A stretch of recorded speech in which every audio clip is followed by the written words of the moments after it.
चलो अब एक प्लान जो हम लोगों ने बनाया है जो टेस्ट के थ्रू है उसके बारे में थोड़ा सा ब्रीफ कर देता हूँ, क्या होगा कैसा होगा और उसमें हमको किस चीज़ को देखना है, ठीक है। तो उसके लिए जो बात किया मैंने आपको किस तरीके से चलेगा, तो फर्स्ट फेज़, अभी सेकेंड फेज़ और थर्ड फेज़ के लिए यहाँ पर मैं बात नहीं करूँगा। फेज़ 1 हमारे प्रिपरेशन को 3 फेज़ में मैंने बांटा था। तो जो हमारा पहला चरण है प्रिपरेशन का, जहाँ पर हमको प्रीलिम्स मेंस दोनों को एक साथ कवर करना है, उसके लिए एक हम लोग प्रोग्राम स्टार्ट करने जा रहे हैं जिसका नाम है mains answer writing and test series programme. अब इसमें हम किस तरीके से चलने वाले हैं, क्या होगा, उसको थोड़ा सा समझ लेना है अच्छे से, और क्या कुछ नया है, क्योंकि इस बार ये इस प्रोग्राम को स्टार्ट किया था मैंने 2019 पे और ये अभी 10th सेशन है। तो इस बार काफ़ी अच्छा था कि 10वां सेशन करने जा रहे हैं, तो चीज़ों को और बेहतर तरीके से करेंगे। पिछले बार कुछ आप लोगों को समस्याएं हुई, कुछ हमको समस्याएं हुई, जो भी हुई सब चीज़ों को फीडबैक लेते हुए क्या कुछ नया डाल सकते थे उसको भी इसमें डाला गया है। तो देखो फर्स्ट ऑफ ऑल जितने लोग ऑनलाइन या ऑफलाइन है वो दोनों मोड पे कवर करेंगे। 105 क्लासेस, देखो एमएटी का 3 कंपोनेंट होगा। फर्स्ट कंपोनेंट होगा क्लास, सेकंड कंपोनेंट होगा मेंस टेस्ट और थर्ड कंपोनेंट होगा प्रीलिम्स टेस्ट सीरीज।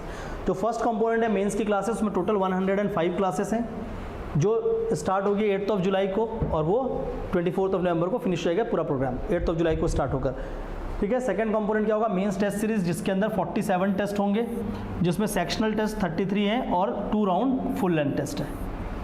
इसके बाद आएगा आपका प्रीलिम्स का टेस्ट, जिसमें सेक्शनल टेस्ट टोटल 18 है और फुल राउंड टेस्ट जो है वो 2 है। पहले हमारा प्रीलिम्स का टेस्ट अलग होता था इस एमएटी के प्रोग्राम से, क्योंकि 10th सेशन है इसलिए इसको हम लोगों ने इंक्लूड कर दिया इसमें, ठीक है। तो जो भी चार्जेस होगा वो इसके लिए होता है, फीस जो भी है उसके लिए कोई फीस नहीं है, ठीक है। वो इसके साथ ऑलरेडी क्लब्ड है पहले से, तो उसको आप देख सकते हैं। ओके, क्या क्या कुछ नया कर रहे हैं वो भी देख लेते हैं। पैटर्न बहुत लोगों को पता है, कुछ लोगों को नहीं पता है। तो मंडे टू फ्राइडे जो क्लासेस होगा उसमें मंडे टू फ्राइडे क्लास होगी, है ना। हर क्लास में 5 क्लासेस होंगी जिसमें 30 क्वेश्चन, वैसे तो मैं लिख दिया हूँ 30 क्वेश्चन पर क्लास, पर कभी कभी 50 भी हो जाता है और कभी कभी 20 भी हो जाता है, बट ऑन एन एवरेज के हिसाब से अगर देखो 30 क्वेश्चन पर क्लास होगा और इस बार 105 क्लास पे होगा। तो हर एक टॉपिक के हर कंपोनेंट को क्या किया जाएगा, क्वेश्चन आंसर फॉर्मेट में आपको करवाया जाएगा। सपोज कर लेते हैं कि आपका जैसे पहला सब्जेक्ट है एंशिएंट हिस्ट्री, तो एंशिएंट हिस्ट्री की जितने भी टॉपिक हैं, हर टॉपिक पे जो भी मेंस पे क्वेश्चन प्रोबेबल बन सकता है उन क्वेश्चंस को लिखवा कर उस क्वेश्चंस पे हम डिस्कशन करेंगे कि उसके आंसर्स क्या हो सकते हैं, और आप लोग यहाँ पर उसको लिखोगे। तो उससे क्या होगा, वो पूरा सब्जेक्ट आपका क्वेश्चन आंसर फॉर्मेट में कन्वर्ट हो जाएगा। तो इसके लिए क्या होगा, जैसे आपको लिखना था, मैंने बोला कि सबसे इंपॉर्टेंट राइटिंग स्किल्स, तो राइटिंग स्किल्स डेवलप होंगी। दूसरा कैसे लिखना है वो सारा चीज़, डिमांड क्या होती है, लिखने का पैटर्न क्या होगा, क्वेश्चन को कैसे सोचना है, अटेम्प्ट कैसे करना है, वो सारा चीज़ मैं यहाँ से डिलीवर करूँगा। तो वो सब चीज़ें यहाँ पर आपकी कवर होंगी, ठीक है। तो वीक में इतने क्वेश्चन हम कवर करेंगे। इसके बाद एक चीज़ बड़ा हुआ पिछले बार टेस्ट के टाइम पे, बहुत लोग इंटरेक्शन नहीं, मतलब इंटरेक्शन तो हम संडे को कर रहे थे, बट क्या होता है डेली क्लास के बाद वहाँ पर सामने बैठकर मैं इंटरेक्शन करता था आधे घंटे पौने घंटे, तो लोग आते थे मिल के आते थे। इस बार इसने क्या किया, पूरा सैटरडे में आपके लिए यहाँ पर अवेलेबल होगा। सैटरडे में एक भी क्लास नहीं ले रहा हूँ, किसी भी अपने जितने भी सेशन है मेरे पास, जितने भी क्लासेस मैं ले रहा हूँ और भी इसको छोड़कर, तो वो सारे क्लासेस को मैंने ऑफ कर दिए हैं कि इस बार किसी भी सैटरडे को एक भी क्लास नहीं होगी मेरी। सैटरडे को मॉर्निंग से इवनिंग तक मैं यहाँ पर अवेलेबल होऊंगा। जितने भी लोग इसमें जुड़े होंगे प्रोग्राम में, जो भी क्वेश्चंस में उनको डाउट है, आंसर्स चेक कराना है, मैं वहाँ पर अवेलेबल होऊंगा। आप उस वीक में किसी भी एक दिन मेरे को बता दोगे कि मुझे मिलना है, तो उसके लिए आपको एक स्लॉट का टाइम दिया जाएगा, आप उसी टाइम पे आओगे। ऐसा नहीं होगा कि आप किसी भी समय आ गए, आपको एक टाइम दे दिया जाएगा कि इतने बजे आप आ जाना, उतने बजे आप आओगे और अपने आंसर्स को वहाँ पर आप चेक करा सकते हो, आंसर चेक करा सकते हो, डिस्कस कर सकते हो, जो भी आपको डिस्कशन करना है। तो एक प्रॉपर इंटरेक्शन होगा और इस इंटरेक्शन पे मैं खुद अवेलेबल होऊंगा। टाइमिंग भी ऑलरेडी पहले से मेंशन कर दिया, 10 AM to 1 PM और 4 to 6 PM। और इसके साथ अगर टाइम एक्सटेंड करना होगा तो डेफिनेटली करेंगे, ऐसा नहीं कि टाइम एक्सटेंड नहीं होगा। तो इस ड्यूरेशन पे मैं अवेलेबल होऊंगा, ताकि जो भी आंसर राइटिंग क्लास से रिगार्डिंग क्वेरीज हैं, डाउट्स हैं, क्वेश्चन लिखने में समस्याएँ हैं, कैसा भी प्रॉब्लम है, वो 1 to 1 एड्रेस हो जाए। जो सबसे बड़ी एक समस्या होती है कि पढ़ने के बाद आपको ये नहीं होता कि डाउट किससे पूछें, तो वो डाउट पूछने के लिए आप डायरेक्टली मेरे पास ही होंगे, ओके, क्योंकि उसमें मेजॉरिटी क्लास मैं ही ले रहा हूँ। ओके, 8 जुलाई को स्टार्ट होगा, क्लास की टाइमिंग होगी इवनिंग 6 to 8 PM। उसका सेकंड जो आता है वो है मेंस टेस्ट। मेंस टेस्ट में देखो हमने वेडनेसडे को क्या कर दिया, every Wednesday we have the language test. Language का छोटा छोटा पोर्शन बनाया जाएगा, उसके ऊपर टेस्ट लेंगे। लैंग्वेज को इसलिए हर वेडनेसडे को कर दिया गया है ताकि आप उसको लगातार प्रैक्टिस करते रहें। मेन तो हमारा जीएस का ही टेस्ट है, पर लैंग्वेज को ऐसा डाला गया है ताकि आपका डेली बेसिस में अच्छे से एक प्रैक्टिस हो पाए। ठीक है। उसका सेकंड कंपोनेंट क्या है, जीएस का टेस्ट जो सब्जेक्ट वाइज होगा, तो संडे को होगा। टाइमिंग इसका होगा, वेडनेसडे को हमने 2 स्लॉट रखा है, पहला स्लॉट 10 से 1:30 और सेकंड है 4 to 5:30 PM। ये इसलिए रखा है क्योंकि कुछ बच्चों की कोचिंग होती है, तो वो कोचिंग जा रहे हैं, तो उनका उस टाइम पे तो उससे 2 स्लॉट दे दिया गया, जिसका जो टाइम है कोचिंग का उसके हिसाब से वो यहाँ पर आ सकते हैं। संडे को 4 to 6 PM आपका क्या होगा, टेस्ट होगा। इसके बाद जो हमारे टेस्ट पे हमेशा से हम लोगों ने किया उसको बोलते हैं डिस्कशन, टेस्ट डिस्कशन, ठीक है। तो टेस्ट डिस्कशन क्या होता है, 1 वीक बाद होता है। किसके साथ, जब आपकी कॉपी चेक होकर आती है, तो उसके बारे में थोड़ा सा बात करूंगा। ऊपर आते हैं, मेंस क्लास के साथ साथ ये कुछ चीज़ें हैं, इसके बारे में देख लेंगे। 4000 के आसपास क्वेश्चन कवर करेंगे चीज़ें। जो मेंस का टेस्ट होगा उसमें ये आपके रिव्यू के ऊपर था, बहुत सारे बच्चों ने रिव्यू दिया, कुछ लोगों ने सोशल मीडिया के अलग अलग प्लेटफॉर्म पे रिव्यू दिया, कुछ लोगों ने पर्सनल रिव्यू दिया, कुछ लोगों के रिव्यू हमें सुनने को मिले, कोई और आके बताया कि सर ये सारी चीज़ें थी। तो सब चीज़ों को हटाकर इस सेशन में चीज़ों को बदला गया थोड़ा सा, क्योंकि हमारा भी फर्ज बनता है कि अगर हमें कुछ कमियां हैं तो हम उसको बेहतर करें। बस ये नहीं होना चाहिए कि हम सबसे सर्वश्रेष्ठ हैं।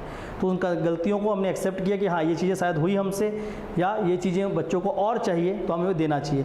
जैसे कि उसमें क्या था, वो इंटरेक्शन, जो हर सैटरडे को मैंने अपने सारे क्लास ऑफ करके 1 डे फॉर स्टूडेंट रखा हुआ है, ठीक है। नंबर 2, उसमें जो टेस्ट होगा उसमें देखो मैं आपको बता रहा हूँ, यहाँ पर 3 चीज़ें होंगी। एक है हमारा यहाँ पर डिस्कशन, दूसरा क्या है, मॉडल आंसर, ठीक है। और जो मॉडल आंसर होगा वो हिंदी मीडियम और इंग्लिश मीडियम के लिए सेपरेट होगा। ऐसा नहीं होगा कि एक मॉडल आंसर आएगा और उसको हिंदी इंग्लिश वाले दोनों पढ़ रहे होंगे, नहीं। हिंदी मीडियम का मॉडल आंसर बिल्कुल अलग होगा, इंग्लिश मीडियम का अलग होगा।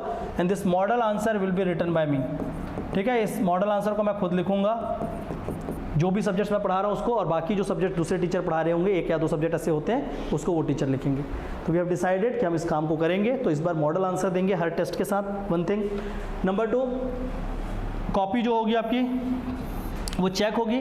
चेक होने के बाद उसमें फीडबैक्स होते हैं, और फीडबैक होने के बाद आपको सामने बैठाकर डिस्कशन लिया जाता है। तो कई लोग बोलते हैं सर उसमें फीडबैक नहीं लिखा, ये नहीं लिखा। नहीं, तो हम इनिशियली आपको बताएंगे कि डिमांड पूरा करो, ये सारा चीज़ करो, फिर बाद में तो हम सामने ही खड़े हैं ना आपको। अब आप डिस्कशन नहीं अटेंड कर रहे हो तो आप कैसे सीख पाओगे।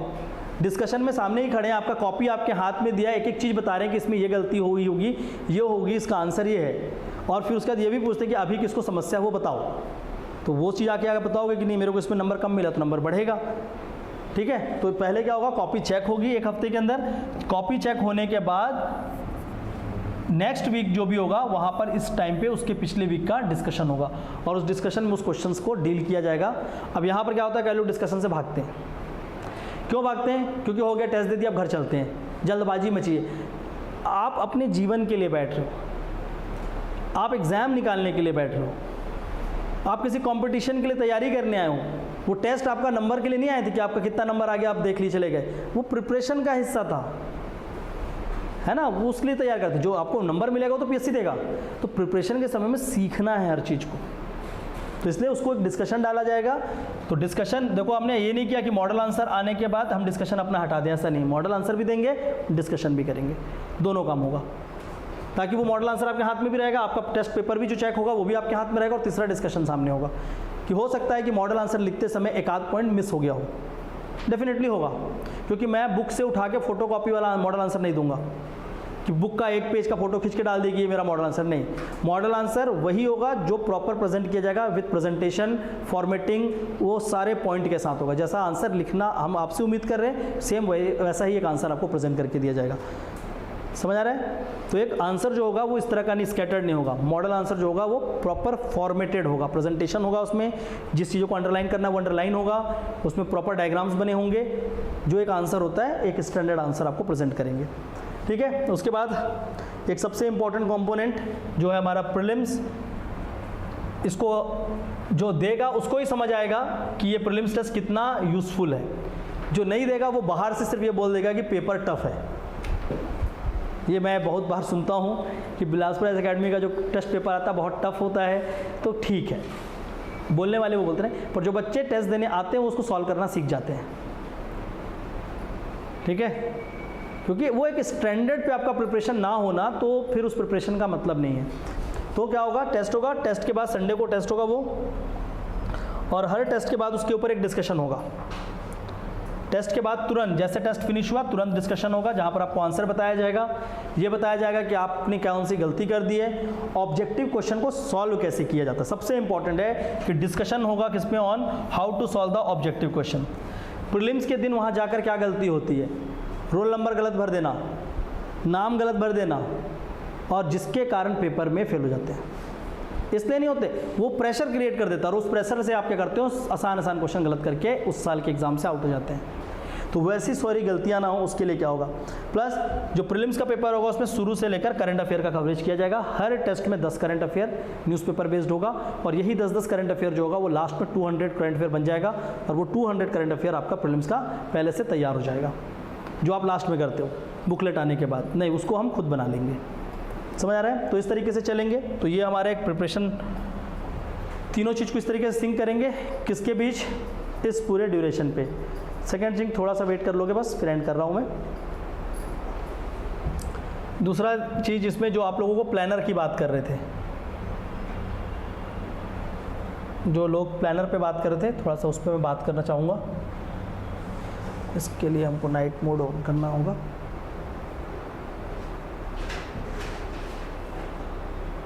चल, तो पहली बात तो ये मेंस आंसर राइटिंग की क्लासेस हैं, थोड़ा समझते हैं इसको अच्छे से, ठीक है। तो ये आपके 17 वीक्स की क्लासेस होंगी पूरी, इसको अभी अलग कर देते हैं। मैं आपको थोड़ा सा प्रीलिम्स और मेंस के टेस्ट पे आता हूँ। सी, यहाँ पर क्या है आपका प्रीलिम्स का टेस्ट सीरीज है। फर्स्ट प्रीलिम्स का देखो, फर्स्ट टेस्ट क्या है, टेस्ट 1 जो प्रीलिम्स का है वो 14 जुलाई को होगा पहला टेस्ट। और पहला टेस्ट क्या है, एंशिएंट हिस्ट्री, प्राचीन इतिहास, भारत और छत्तीसगढ़, इंडिया एंड छत्तीसगढ़। जो सेकंड टेस्ट होगा वो क्या है, फिर अगेन उसी तरीके से medieval history, India and Chhattisgarh.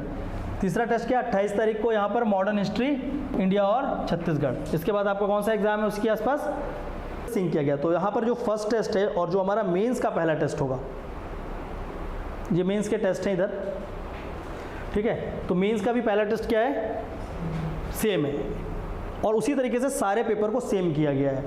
जहाँ पर हमारा मेंस का सिलेबस बदल जाता है, मतलब कि वहाँ पर मेंस में कुछ अलग दिया जो प्री में नहीं आते हैं, ठीक है, तो वहाँ पर हम लोगों ने क्या किया है, उस जगह पे रिवीजन टेस्ट रखा हुआ है। जैसे कि यहाँ पर इंडियन एंड वेस्टर्न फिलॉसफी का टेस्ट होगा, तो यहाँ पर उसमें अगर देखेंगे तो वहाँ पर रिवीजन टेस्ट होगा। जैसे यहाँ पर सोशियोलॉजी, तो वहाँ पर एक रिवीजन टेस्ट हो रहा होगा। तो जहाँ पर ये सब्जेक्ट बदल जा रहे हैं वहाँ पर उसका एक रिवीजन टेस्ट कराया जाएगा, ताकि आपका प्रीलिम्स जो है वो एटलीस्ट दो। दूसरी बात, हमारा डे टू डे टाइमर जो है, जो एक डे टू डे टाइमर होगा कि कितना कितना पोर्शन किस दिन पढ़ना है किस टेस्ट के लिए, तो वो मैं जारी कर दूंगा आपको बनाकर एक, या बता दूंगा कैसे पढ़ना है, दिन में किस तरीके से आपको टाइम टेबल मैनेज करना है, तो वो सारा चीज़ हो जाएगा। Day to day time table के लिए मैं एक अलग से बना दूंगा, एक ऐसा टाइम टेबल आपको बना कर दूंगा। पहले से बता रहा हूँ, टाइम टेबल ये होगा कि सपोज करो हमारे पास एक वीक एंशिएंट हिस्ट्री पढ़ने का है, एंशिएंट हिस्ट्री, ठीक है। सपोज करो एक वीक हमको एंशिएंट हिस्ट्री पढ़ना है, तो यहाँ पर लिखा होगा डे 1 2 3 4 5, क्योंकि 5 दिन पढ़ना है। 6th डे तो हमको रिवीजन ही करना पड़ेगा, 6वें डे हम रिवाइज करेंगे, और 7th डे आप क्या करोगे, टेस्ट दे रहे होगे, है ना। तो ये 5 दिन में एंशिएंट हिस्ट्री, इंडिया और छत्तीसगढ़ दोनों को कैसे प्रिपेयर करना है। तो सपोज करते हैं हम लोग यहाँ पर क्या कर लिया, इसको 12 तो टाइम स्लॉट्स पे बांट लिए, ठीक है। जितना भी T1 जो भी टाइम होगा, T2 जिसका बड़ा पोर्शन है, जिसका छोटा पोर्शन है। मेंस के लिए जब आप यहाँ पर टाइम स्लॉट बना रहे होगे, तो पहले वो देखोगे कि किस पोर्शन में कितना वेटेज है। जैसे कि हमने एंशिएंट हिस्ट्री का बनाना है, तो मैंने 3rd डे डाल दिया यहाँ पर regional dynasty of Chhattisgarh, Chhattisgarh की जितनी भी क्षेत्रीय वंश, राजवंश है। यहाँ पर इंडियन किंगडम, इंडिया की जो कितनी भी क्या थी किंग्स थे, या इंडिया की जितनी भी डायनेस्टी थी, उसका छत्तीसगढ़ के हिस्ट्री में क्या रहा। उसके बाद प्री हिस्ट्री ऑफ छत्तीसगढ़, फिर एक दिन डाल दिएगा बस्तर का इतिहास, बस्तर की हिस्ट्री, हिस्ट्री ऑफ बस्तर, ठीक है। और एक दिन हम लोगों ने फिर क्या किया, थोड़ा बहुत जो सातवाहन वगैरह जो और थे उनका जो भी छोटा मोटा इतिहास उसको कवर कर लिया। तो हर दिन के लिए हिसाब से उसको बांट दूंगा। सेम चीज़ आप क्या करोगे यहाँ पर इंडिया पे, कि इंडिया पे यहाँ पर देखेंगे कि किस दिन छत्तीसगढ़ का पोर्शन कम है, तो उसमें इंडिया का कौन सा पोर्शन कवर हो जाना चाहिए। 2nd डे पे इस तरीके से, 3rd डे पे यहाँ पे 4th डे। जब आप इसको कर रहे होगे 5 दिन, तो सेम उसी टॉपिक का ऑब्जेक्टिव सॉल्व कर लेना। तो मेंस की तैयारी हो गई, सेम का ऑब्जेक्टिव सॉल्व कर लिया, प्री की हो गई, आंसर्स लिख लिए, क्लास पे आके आंसर राइटिंग हो गई। ये तीनों चीज़ हो गया। लगभग आपका 12 से 13 घंटा निकलेगा डे का पढ़ाई में, और करना वही है। तो इससे क्या होगा, आपका इन टॉपिक्स के ऑब्जेक्टिव बुकलेट्स को आप अच्छे से सॉल्व कर लिए तो आपका पूरा ऑब्जेक्टिव क्वेश्चन सॉल्व हो गया। इसके ऊपर आपने रिवीजन करके एक संडे को टेस्ट दे दिया, तो जितना भी आपने मेहनत किया था वो सारा टेस्ट पर एप्लीकेट हो गया और सारी चीज़ें कवर हो जाएंगी। तो ऐसा एक शेड्यूल बनाकर कि डे बाय डे कवर करेंगे, ठीक है। आप अगर मेंस आंसर राइटिंग के इससे होंगे तो टॉपिक वाइज टॉपिक ही चलता है, तो ऑलरेडी इसकी ज़रूरत भी नहीं पड़ेगी। अगर आप मेंस आंसर राइटिंग में जुड़ते हैं तो उसकी ज़रूरत नहीं पड़ेगी। जो नहीं जुड़ेंगे, जो अपने से करना चाहेंगे, उसके लिए मैं एक शेड्यूल बनाकर दे दूंगा अगले 5 से 7 दिन के अंदर इसका पूरा, कि आपको 1 जुलाई से लेकर फ्रॉम 1 जुलाई में बना दूंगा कि 1 जुलाई से लेकर आपको कैसे अपने नवंबर तक पढ़ाई करनी है। वैसे हमारा प्रोग्राम 8 को हो रहा है तो मैं 8 जुलाई से बना देता हूँ कि 8 जुलाई को डे 1 लेकर 8 जुलाई से लेकर 24 नवंबर तक का पूरा बना कर दे दूंगा कि उस पूरे ड्यूरेशन पे आप कैसे अपनी पढ़ाई को कवर करेंगे। उसके बाद जब प्रीलिम्स का समय आएगा तब उस समय प्रीलिम्स का देखेंगे। Okay, so this is all from my side कि क्या करना है आपको, कैसे करना है। अब मुझे और किसी को कोई डाउट है तो प्लीज़ बताएंगे, नहीं तो फिर इस सेशन को क्लोज़ करेंगे। काफ़ी कुछ सीख लिया हम लोगों ने, काफ़ी कुछ जान लिया कैसे तैयारी होती है। आई होप आप लोगों के सारे डाउट्स क्लियर होंगे। अभी समझ आ रहा है? तो इसके बाद चूज़ कर लो, सेशन ज्वाइन करना है नहीं करना है वो आपका चॉइस होगा। मैं उसमें कॉल नहीं ले सकता, वो आप कॉल लोगे, बट आप लोगे तो पूरी ईमानदारी से पढ़ाई जाएगी। पूरा आपको उस तरीके से इंगेज करेंगे जैसा यहाँ पर हमेशा से हुआ है, ठीक है। मॉडल आंसर्स के ऊपर बहुत सारे सजेशंस आए कि सर मॉडल आंसर, तो उसको भी हमने इंक्लूड कर दिया कि मेंस टेस्ट सीरीज़ पे मॉडल आंसर हम देंगे ताकि उस मॉडल आंसर से आप इंप्रूव कर पाओ। मॉडल आंसर के साथ साथ इवन टॉपर्स की कॉपी भी देंगे। जो टेस्ट में जो टॉपर, मतलब जो टेस्ट के टॉपर होंगे, 1-2 लोग होते हैं टेस्ट में जो टॉप करते हैं, ठीक है, तो उनकी कॉपी भी दे देंगे। और आप उसमें और मॉडल आंसर में डिफरेंस देख लेना कितना होगा। उस कॉपी में और मॉडल आंसर में जो डिफरेंस होगा आपको वो भी नज़र आ जाएगा। क्लियर हो रहा है? तो इस तरीके से वो पूरा एक प्रोग्राम डिज़ाइन है जिसको मेंस आंसर राइटिंग और टेस्ट सीरीज़ प्रोग्राम बोलते हैं। अगर आप उसमें जुड़ना चाहते हैं जुड़िए। सेल्फ प्रिपरेशन करना चाहते हैं वो शेड्यूल में दूंगा, उस शेड्यूल के हिसाब से आप चलते रहना और उस शेड्यूल को आप अच्छे से फॉलो करना। If you will come and join here for the test and mains answer writing programme, you will be treated well. बहुत अच्छे से, बहुत ईमानदारी से कराया जाएगा और उसमें किसी भी समय पर आपको कोई डाउट नहीं होगा, क्योंकि इस दिन पूरा एक दिन मैंने रख दिया है। मैं चाहता कि सैटरडे को मैं रायपुर निकल जाऊँ, रायपुर में जाकर टेस्ट करा लूँ। ये मेरे पास एक ऑप्शन दिया जा रहा था मेरे को, मतलब नहीं, ये नहीं करेंगे। हम जिस सेंटर पे बैठे हैं, जहाँ पर हैं, वहाँ पर बच्चों को ऑनलाइन इंगेज करेंगे या तो ऑफलाइन, और वहीं पर हम रहेंगे। इवन सैटरडे को जो ऑनलाइन इंटरेक्शन होगा उसमें से 2 आवर्स लाइव जूम कॉल पे या तो व्हाट्सअप पे या किसी भी तरीके से एक लाइव कॉल बेस्ड इंटरेक्शन होगा जितने भी ऑनलाइन बच्चे हैं, या तो इसी तरीके से यूट्यूब के माध्यम से कि आप लाइव आकर जो भी आपको उस टेस्ट में उस वीक में डाउट था उसको कवर कर सकते हैं। तो एक लाइव इंटरेक्शन उसमें होगा 2 घंटे का सैटरडे को, और बाकी टाइम पे जो ऑफलाइन है वो आकर डायरेक्टली मिल सकते हैं। Okay, so this is all from my side. किसी को और कुछ पूछना है? कुछ सब खत्म हो गया, क्लियर हो गया? इसी का वेट कर रहे थे? आप समझ आया क्या पढ़ना है? ओके, चलो मिलते हैं फिर क्लासेस में हम लोग। Thank you all.